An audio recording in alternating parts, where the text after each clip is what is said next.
எவ்வளவு யோசித்தாலும் எதுவும் புரியாததே வாழ்க்கை. ரொம்ப அற்புதமான ஒரு விஷயந்தான் இது. இயற்கை எப்பொழுதுமே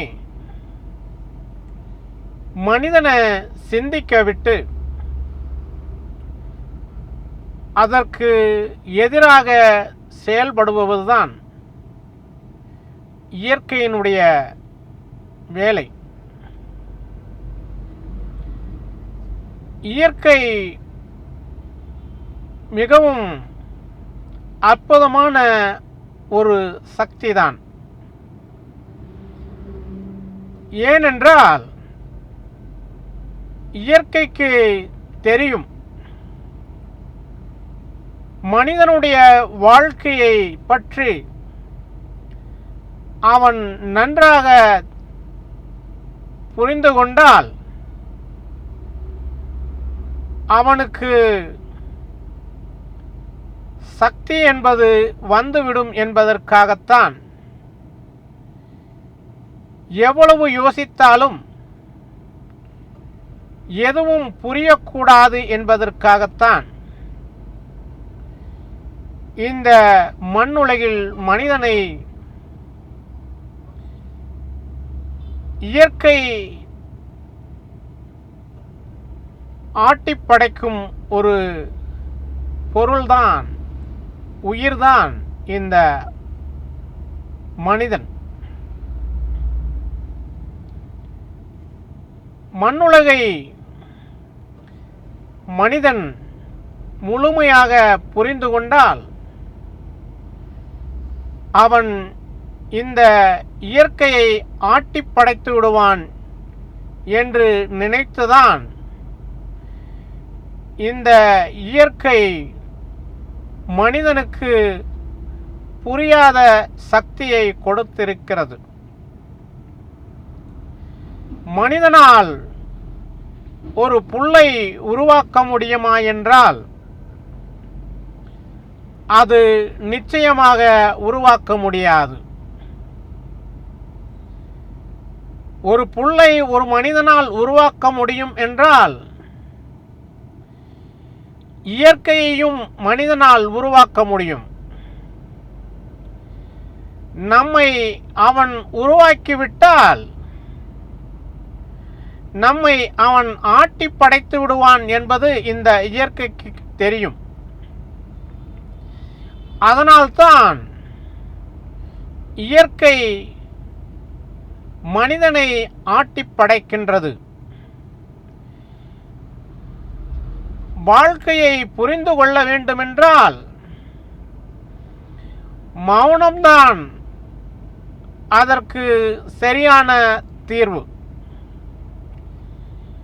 மௌனத்திற்கு எப்பொழுதுமே ஒரு மகத்தான சக்தி இருக்கிறது என்பதை நினைவில் வைத்துக் கொள்ளுங்கள்.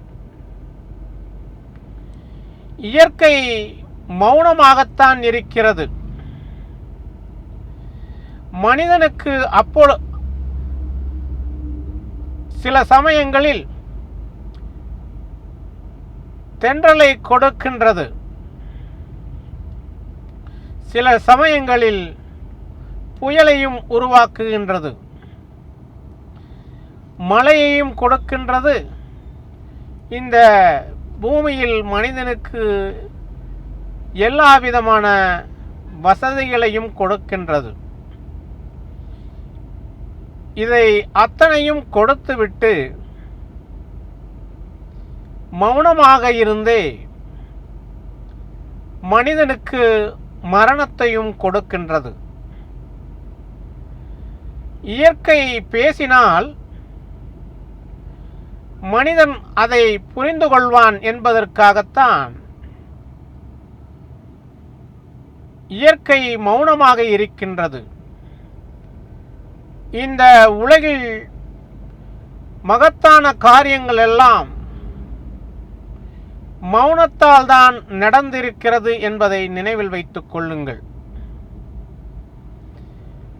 மனிதனுக்கு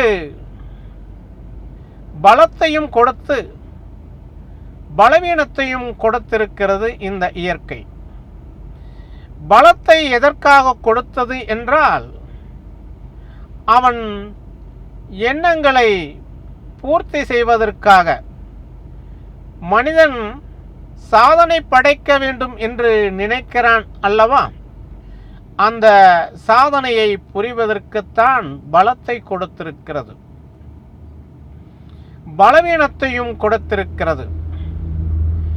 இந்த இயற்கை அவனை எப்பொழுது நாம் கீழே வீழ்த்த முடியும் என்பதற்காகத்தான் பலவீனத்தையும் கொடுத்திருக்கிறது.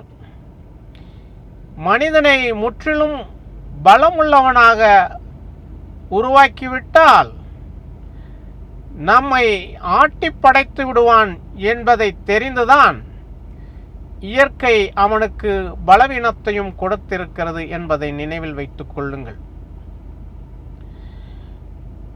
பேச்சு அழகானதுதான், மௌனம் அதைவிட அழகானது என்பதை நினைவில் வைத்துக் கொள்ளுங்கள். இயற்கை மௌனமாக இருப்பதால் தான் மனிதனுடைய கண்களுக்கு அழகாக தெரிகின்றது. மௌனமாக இருந்துவிட்டே மனிதனுக்கு மரணத்தையும் கொடுத்து விடுகிறது. அப்பொழுது தெரிந்து கொள்ளுங்கள், நீங்கள் மௌனம் மிகப்பெரிய சக்தி என்பதை நீங்கள் தெரிந்து கொண்டால் இந்த மண்ணில் உங்களுடைய வாழ்க்கை என்ன என்பது புரிந்துவிடும். எவ்வளவு யோசித்தாலும் எதுவும் புரியாததே வாழ்க்கை என்ற தத்துவத்தை நீங்கள் மௌனமாக இருக்கும்போது நீங்கள் உங்களால் புரிந்து கொள்ள முடியும் என்பதுதான் உண்மை. நன்றி.